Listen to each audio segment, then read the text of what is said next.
ఆశ్రయించడం జరిగింది.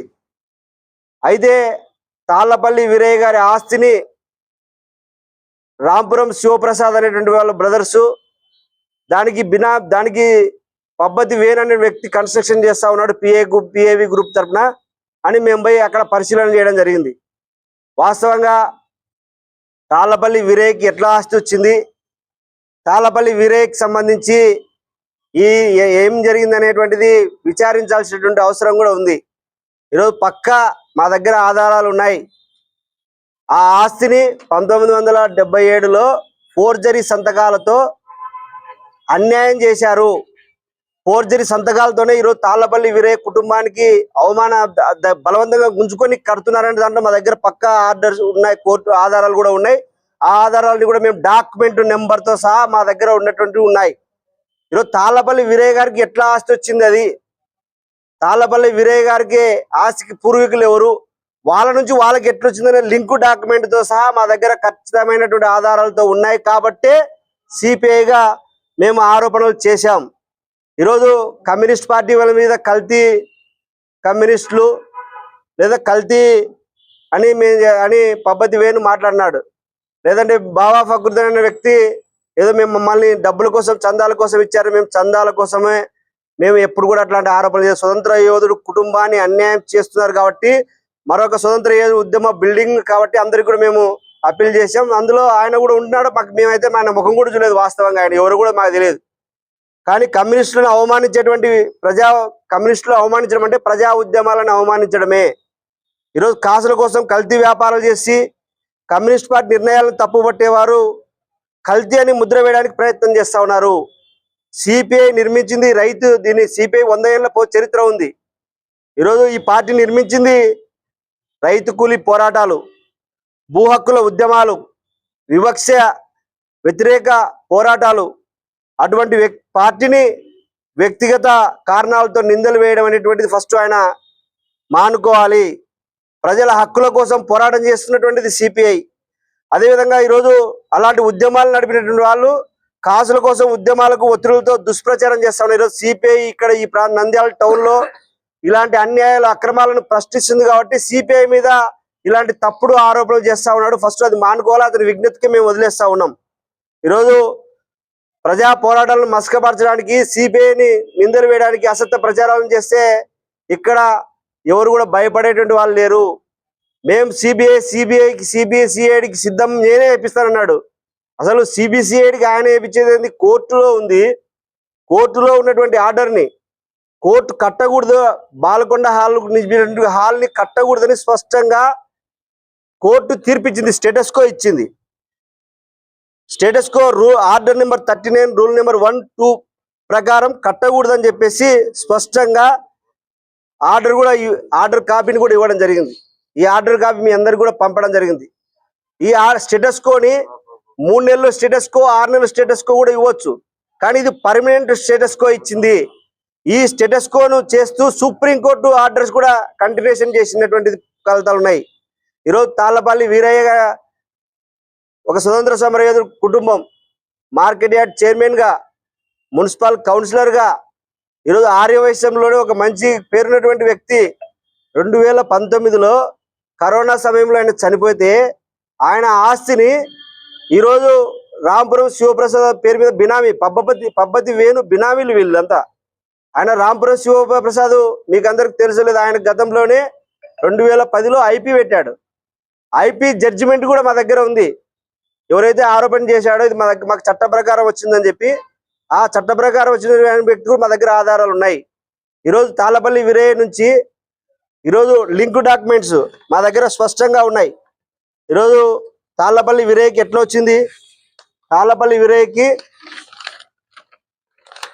1062 డాక్యుమెంట్ 1967లో దేశాయి నారాయణరావు, గుండ్రావు, పద్మావతమ్మ, ప్రహ్లాదరావు, శ్రీధర్రావు నుంచి 1967లో వాళ్ళకి వచ్చింది. ఈరోజు ఈసీది లేదా 1021 డాక్యుమెంట్లు 1967 దేశాయి నారాయణరావు గారు. ఈ డాక్యుమెంట్ ఆధారంగా ఈరోజు తాళ్లపల్లి వీరయ్య డాక్యుమెంట్ 1969లో వీళ్ళ నుంచి ఎలిశెట్టి పుల్లయ్య శెట్టి గారి భార్య లక్ష్మీదేవమ్మ నుంచి వయస్సులు వీళ్ళు కూడా వీళ్ళ నుంచి కొనుగోలు చేశాడు. 12 సెంట్ల 47 సెంట్లు ఒకసారి కొన్నాడు. ఆ డాక్యుమెంట్ 440 1969 441 అదే రోజే 1969 తాళ్లపల్లి వెంకట సుబ్బయ్య దత్తకుమారుడు వీరేశెట్టి కొన్నది వ్యాపారం కోసం.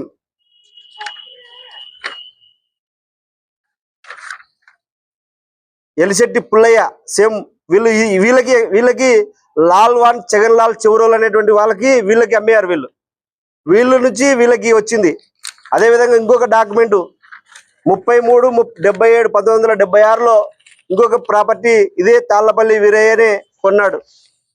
ఇంత ప్రాపర్టీని పెట్టుకొని 1977లో ఒక రైస్ మిల్లు సంబంధించి రైస్ మిల్లు అక్కడ ఉంటే ఆ రైస్ మిల్లులో ఉన్నటువంటి భాగస్తుల ద్వారా నాకు ఆస్తి సంక్రమించిందని చెప్పి 1919లో తాళ్లపల్లి వీరయ్య గారు చనిపోయిన తర్వాత 2022లో వాళ్ళ కుటుంబాలు 2 భార్యలు, తాళ్లపల్లి వీరయ్య గారికి 2 భార్యలు.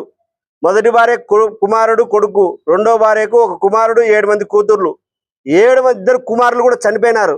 7 మంది కూతుర్లకి వాళ్ళని ఆర్య వయసులని వాళ్ళకి ఎవరు దిక్కులేరని ఈ పద్ధతి వేణు ఈరోజు దౌర్జన్యంగా వాళ్ళకి ఎవరు దిక్కులేరనే దాంతో వాళ్ళందరూ కూడా ఆడపిల్లలు కాబట్టి వేరే ఊర్లో సెటిల్ అయినారు కాబట్టి ఒక కన్నుబడే ఈ ఆస్తిని కొట్టేశాడు. ఈ ఆస్తిని శివపురం రాంప్రసాద్ అనేటువంటి వ్యక్తుల మీద పెట్టుకొని బినామీ పేర్లు పెట్టుకొని ఈ రోజు ఆయన సార్ స్టేటస్ కో ఉండగా ఒక కోర్టు స్టేటస్ కో ఉండగా ఆర్డర్ ఇచ్చిన దాన్ని కట్టడానికి ఏం అవకాశం ఉంది? ఈ స్టేటస్ కో మీద మాకు వీళ్ళు అబ్జెక్షన్ చెప్తున్నా. వీళ్ళు తాళ్లపల్లి వీరయ్య కుటుంబ సభ్యులందరూ కూడా విజయవాడలో డీజీపీని కలిశారు. డీజీపీ నుంచి డిఐజీకి కర్నూలుకి వచ్చింది. డిఐజీ కర్నూలు నుంచి ఎస్పీకి వచ్చింది. ఎస్పీ దగ్గర కూడా పిలిపించారు. పిలిపించి మిమ్మల్ని వార్నింగ్ 1 టౌన్ పోలీస్ స్టేషన్లో ఇదే రాంపురం శివప్రసాద్ని పబ్బతి వేణుని 2023లో మీ అందరు పోకూడదు ఆ ప్రాపర్టీలోకి, మీరు ఎట్లా పోతారని చెప్తే ఆ ప్రాపర్టీలోకి పోవడానికి మొత్తం కూడా ఫోర్జరీ సంతకాలే. ఆ ఫోర్జరీ సంతకాలు కూడా ఈరోజు వీరయ్య గారి సంతకం ఖచ్చితంగా వాళ్ళ వీరయ్య గారి సంతకం ఫోర్జరీ కాదనేది కూడా మా దగ్గర ఆధారాలు ఉన్నాయి, ఖచ్చితమైనటువంటి ఆధారాలు. ఇది ఫేక్.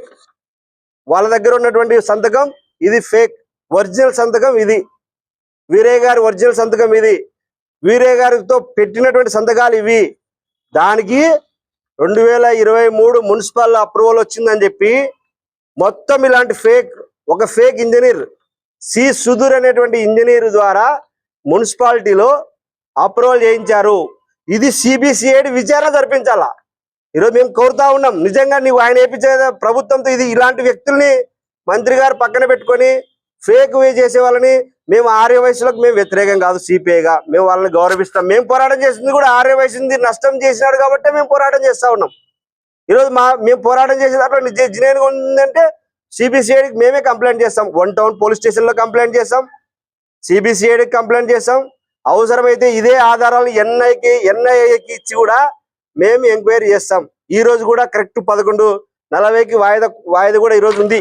ఇదే కేసు సంబంధించి సీనియర్ సివిల్ జడ్జి కోర్టులో నంద్యాలలోనే వాయిదా కూడా ఉంది. వీళ్ళు అందరినీ చట్టాన్ని అధికారాన్ని చేతిలో పెట్టుకొని ఎప్పుడైతే తెలుగుదేశం పార్టీ అధికారంలోకి వచ్చిందో, మేము తెలుగుదేశం పార్టీ వాళ్ళని చెడ్డ వాళ్ళని మేము అనటం లే, తెలుగుదేశం పార్టీని అడ్డు పెట్టుకొని మంత్రి అనుచరుడుగా పేరు చెప్పుకొని మున్సిపాలిటీలో ఇష్టానుసారంగా ఏమైనా చెప్తే జరుగుతుంది కాబట్టి విచ్చలవిడిగా ఈరోజు ఆయన చెప్తా ఉన్నాడు. ఇది ఎంతవరకు కరెక్ట్? ఏమని అడిగితే మేము చందాల కోసం కమ్యూనిస్టులా? ఈ దేశంలో కమ్యూనిస్టుల చరిత్ర సువర్ణాక్షరాలతో లిఖించబడినటువంటి చరిత్ర. ఈ నంద్యాలలో ఎంతో కష్టపడి ఈ డయాస్ మీద ఉన్నటువంటి వాళ్ళు మెజారిటీగా అడ్వకేట్సే, చట్టం పట్ల గౌరవం ఉన్న వాళ్ళే.